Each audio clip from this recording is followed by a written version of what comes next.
বিধানসভায় ত্রিপুরার প্রাক্তন মুখ্যমন্ত্রী বিপ্লব দেব ভোটমুখী বঙ্গে বিজেপি বিধায়কদের সঙ্গে বৈঠক। আমার কুণ্ডলিতে হার নাই, বাংলা দখল হবে বলছেন বিপ্লব দেব।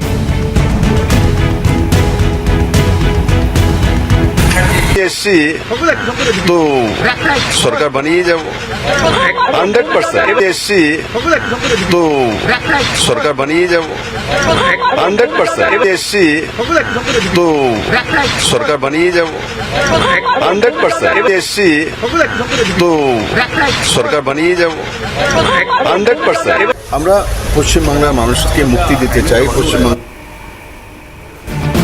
আমরা পশ্চিমবঙ্গের মানুষকে মুক্তি দিতে চাই। যুব এবং মহিলাদের সুরক্ষা বিজেপির মূল লক্ষ্য। শুভেন্দু অধিকারীর নেতৃত্বে মানুষের পাশে থেকে কাজ করতে চাই বলছেন বিপ্লব দেব। পশ্চিমবাংলার মানুষকে মুক্তি দিতে চাই, পশ্চিমবাংলার যে ছেলে মেয়েদেরকে রোজগার ও বিশেষ করে মহিলাদের সুরক্ষা, সেটাই আমাদের বিধায়কদের মূল লক্ষ্য। ভারতীয় জনতা পার্টির নরেন্দ্র মোদী মূল লক্ষ্য, সেটাই আমরা করব।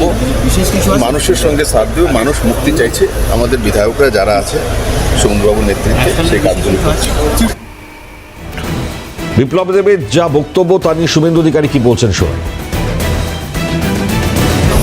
সব বিধায়কদের নির্বাচনমুখী করার বিশেষ কিছু কাজ দিয়ে গিয়েছিলেন মাননীয় অমিত শাহজি, মাননীয় বিএল সন্তোষী, সেগুলো উনি বুঝিয়ে দিয়েছেন। বিধায়করা সেইগুলো পালন করবেন এবং উনি আশা প্রকাশ করেছেন যে ৭৭টা বিধায়ক অন্তত অনেক বড় নাম্বারে সরকার গঠন করে এখানে প্রবেশ তারা করবে। উনি যেভাবে ত্রিপুরাতে বিজেপিকে শূন্য থেকে ক্ষমতায় এনেছেন, এখানেও উনি হাত দিয়েছেন। বিপ্লব দেব যেখানেই যায় সেখানেই সোনা ফলে, এখানেও বিপ্লব দেব যেখানেই যান সেখানেই সোনা ফলে। এ প্রসঙ্গে কি বলছেন তৃণমূল নেতা বৈশারদ চট্টোপাধ্যায় শোনান। নিজের ত্রিপুরার লোকেরাই ওকে সরিয়ে দিয়েছে, ও আবার এত কথা কি বলছে? আর শুভেন্দু অধিকারী এখন কাউকে পায়নি, বিজেপিতে গেছে তৃণমূল থেকে, ওর নামে এত চিটফান্ডের অ্যালিগেশন আছে, সেই জন্য ও ওদেরকে খুশি করার জন্য কথা বলছে।